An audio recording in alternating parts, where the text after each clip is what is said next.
Durham Police Chief C.J. Davis and city leaders are discussing the need for more staff and funding to better address an increase in gang violence. Chief Davis recently updated the City Council on steps she's taken to better respond to gang activity. She says the current level of violent activity is more than the police department's single gang unit can respond to effectively.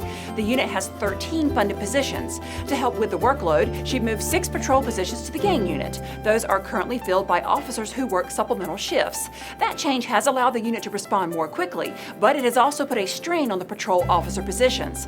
Chief Davis says her ideal solution is to hire 13 more officers for a second gang unit, or at the least, to fund 6 new patrol officers for the current unit. For more information on the police department, visit durhamnc.gov/149. You can also follow the department on Facebook, Twitter, and Instagram. Plans for 2 important trail projects are coming into focus. The city's General Services team has developed recommended trail route alignments for the R. Kelly Bryant Bridge Trail and Phase 2 of the Third Fork Creek Trail. All of the recommendations are based on feedback from residents who would be most impacted by the projects. The recommended routes for the R. Kelly Bryant Bridge Trail include a 10-foot concrete sidewalk on Highway 55 between Dakota and Lawson Streets and between East Lawson Street and Ridgeway Avenue. They also include an 8 to 10-foot concrete sidewalk between Andrew Avenue and East Main Street and a 10-foot asphalt path and boardwalk between Liberty Street and North Austin Avenue. The recommended route for the Third Fork Creek Phase 2 trail includes a 10-foot asphalt path and boardwalk from Weaver Street to the American Tobacco Trail. It does not include the Barnhill Street Spur connection that was considered because it was not supported by residents.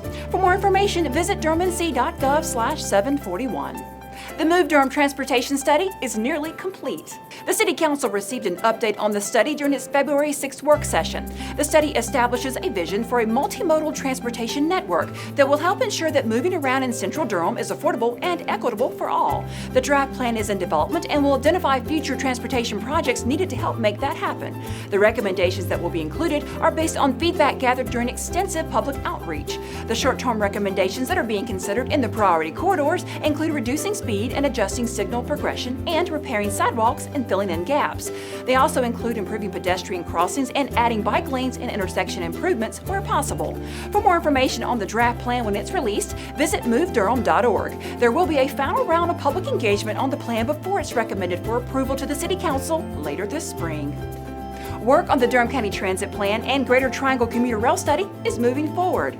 The City Council recently received an update on both. Initial community outreach was done through listening and learning sessions, as well as rider and community surveys. Some of the community transit themes that came out during that outreach include improving frequency, improving geographic coverage, and ensuring that transit is accessible for all. While the plan is being updated, city staff continues to move forward with projects designed to improve Go Durham. This includes expanding the Fayetteville Street Transit Emphasis Corridor, which will construct sidewalks and install bus shelters and small roadway projects that will improve bus speed and reliability. The update also showed that a commuter rail transit project from Garner to downtown Durham would require additional infrastructure, including additional tracks. More study is needed to determine the impacts that the project may have on issues that are important to Durham. For updates on both plans, follow the Transportation Department on Twitter at MoveSafeDurham.